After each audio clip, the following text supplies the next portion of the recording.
কোরআনের সূরাতুল বাকারার 11 নম্বর আয়াতে বলে, ওয়াইযা কিলা লাহুম লা তুফসিদুনা ফিল আরদি ক্বালু ইন্নামা নাহনু মুসলিহুন। যার অর্থ হলো, যখন তাদেরকে বলা হবে তোমরা পৃথিবীতে ফাসাদ সৃষ্টি করো না, তখন তারা বলবে আমরা তো মীমাংসা করি। আল্লাহ তাআলা এই আয়াত দ্বারা পৃথিবীর মানুষদেরকে কি বোঝাইতে চান?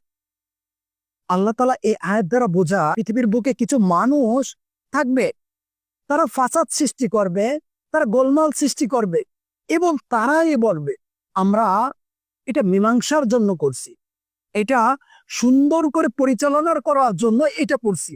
আল্লাহ তাআলা তার জন্য 11 নম্বর আয়াতে সতর্ক দিয়েছেন। ইন্ডিয়া পাকিস্তান যুদ্ধ, ইন্ডিয়াকে যদি জিজ্ঞেস করা হয়, এই ইন্ডিয়া তোমরা কেন পাকিস্তানের উপর হামলা করলো 7ই মে, তখন ইন্ডিয়া বলবে আমরা তো সন্ত্রাসবাদীদের উপর হামলা করছি, আমরা তো জঙ্গিবাদীর উপর হামলা করছি। কিন্তু খোঁজ নিয়ে দেখেন তারা কাদের উপর হামলা করছে?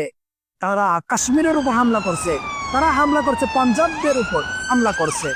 আর এই হামলাতে মসজিদের উপর আক্রমণ ড্রোন নিক্ষেপ করছে, মসজিদ তছনছ হয়ে গেছে, মাদ্রাসা তছনছ হয়ে গেছে, হসপিটাল, ছোট ছোট শিশু মারা গেছে। আর তারা বলে আমরা এই সমাজটাকে সুন্দর করে পরিচালনা করার জন্য আমরা